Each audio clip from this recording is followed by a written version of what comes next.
welcome to your Daily 5 for Thursday, May 9th, 2024. I was listening to the latest episode of Digital Foundry Direct, or at least the latest episode as of this recording, and the gentlemen on that episode were talking about their concerns around the future of the console market within gaming specifically. And they were talking about the Microsoft moves with the Xbox, different things that were going on, and there was concern among all of them about what that meant for consoles going forward. And I was thinking about what they were saying, I was listening to it, and then I started thinking about the gaming industry a little bit beyond just the consoles.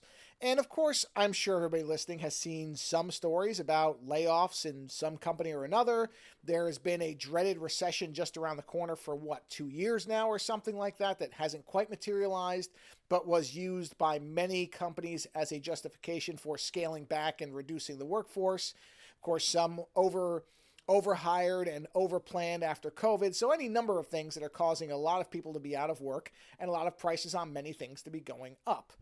And I started thinking about particularly the gaming industry, and I wonder if of all the different sectors that are going through a lot of turbulence at the moment, I wonder if gaming might be the one that's in for the biggest reset or crash or whatever you want to call it, because I feel like that particular industry has been running in an unsustainable fashion for quite a while now. If you think about the amount of studio closures that have been going on, the budgets of some of these games that are being produced, the inability for games to be sent out or shipped and work on day one, how many day one games just do not fundamentally work, the reduction in the completeness of games so that they can sell you a season pass or DLC or whatever else.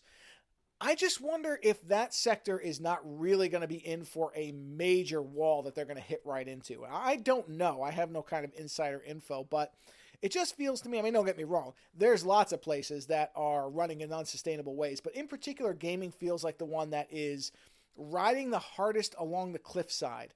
That's putting aside even the ideas of the concerns over crunch, where employees work themselves literally to death over video games. And then those games come out, sell well, and it's still not enough for the publishers. And so studios are closed down. For example, this week, the publisher or the studio behind Prey and Dishonored, I talked about Prey and how much I love that game, and Hi-Fi Rush, which I remember selling very well, and it was a very celebrated game when it came out. They're gone. They've been closed as part of the Bethesda portfolio, so Microsoft has shut them down. And in fact, Aftermath had an article saying, well, okay, so how much money does a game have to make for you not to just shut the company down? And we saw there was I can't remember the name of the company. Was it Tencent or somebody? No, it wasn't Tencent. It was somebody else bought up a bunch of IPs and has now realized that they can't possibly do anything with them. They just went on a buying spree because I guess they were speculating that the games market would just keep exploding and exploding, and they're seeing that won't happen, and now they're just basically writing all this stuff off.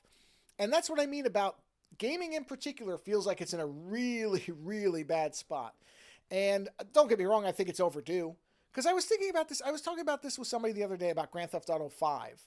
And the fact that that game had a ludicrous budget, made a ton of money back and more than the budget for it. But honestly, do I really remember much of it? No. I don't really remember that much of the game. I had a great time playing it. I played the online portion for a while. I know a lot of people still do. But is there anything that really, to me, sticks out about that game as being special? And I'm coming up pretty empty. I really can't even think of a mission or a segment or anything that sticks with me.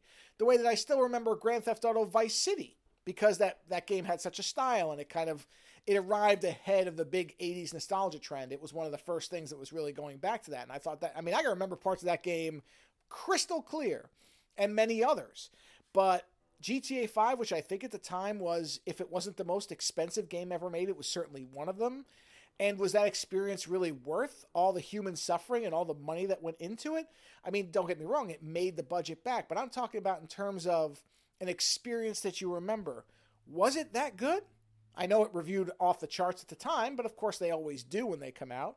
But I don't know. And I don't know if the new one's going to be like that either. So again, I just think about stuff like that. And a lot of these horror stories that we read about abuse within these different companies. And again, the human toll of crunch and everything else.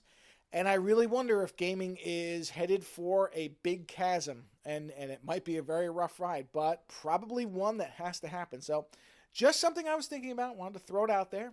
For any of you who are into gaming, let me know what you think. I'd be curious. Later.